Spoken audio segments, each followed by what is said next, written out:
A day after U.S. President Barack Obama apologized for the U.S. airstrike in northern Afghanistan that killed at least 22 at a hospital run by Doctors Without Borders, the medical charity says it's still demanding an independent investigation. I'm joined by the international president of the NGO via Skype, Joanne Liu. We want to thank you so much for speaking with us from Switzerland. First of all, sorry for your loss. What is the likelihood that you'll achieve your objectives and get this independent investigation? And how important is that at getting at the truth?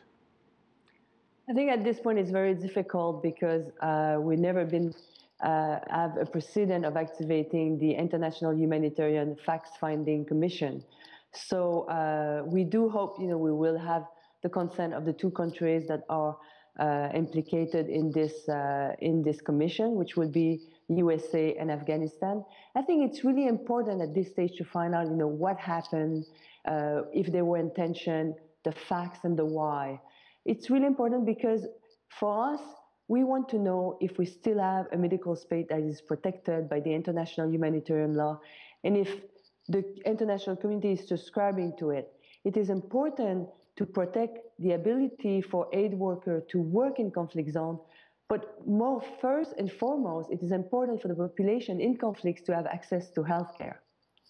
Well, let me go where you just talked about, because I went back and looked at some of the past dangers your organization has faced. There were attacks on aid workers in Kandahar. You suspended efforts at a clinic there in 2003. In 2009, a clinic near Host was destroyed. In June of 2004, 5 aid workers were killed in an ambush in northern Afghanistan.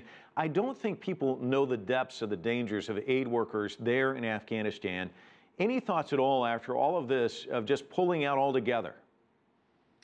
Well, I think that there is, over the last few years, a sort of a bit of an erosion about the respect of this medical space and what allows humanitarian aid workers to work in those conflict zones and what gives access to the population.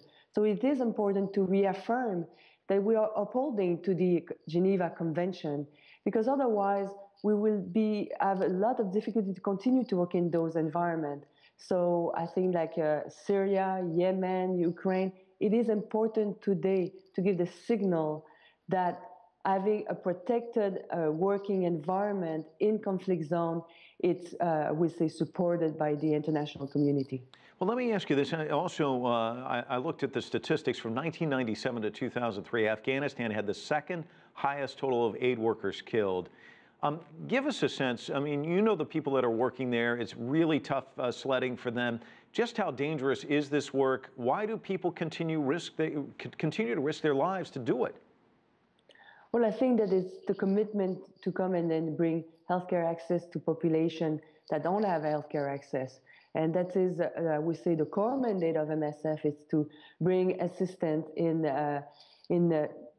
conflict zone, secondary to a natural disaster or epidemics. This is the core of our mandate. Well, the other thing I noticed that we're hearing that some of the Russian airstrikes have hit multiple medical facilities in Syria.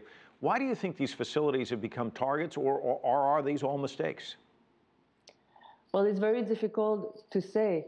I think this one in particular in Afghanistan is the fact that as you may know, we had 5 strikes over a period of 1 hour. And so despite the fact that both parties had our GPS coordinate, and despite the fact that we have reached out to them to let them know what was happening. So this is why we want to understand better what happened. Let me ask you one final question. I know that you were in Yemen. You brought up Yemen. You brought up Ukraine. But I think people forget that you had about 16 aid workers who were infected with Ebola. Can you describe what this last year or so has been like for your organization? Because it seems like there's just been hotspots and difficulties all around the world. Well, I think it's not only for Médecins Sans Frontières, Doctors Without Borders. I think that we are having right now, I would say, many different environment and conflicts that were difficult. For Médecins Sans Frontières, it's been a particularly busy and difficult years.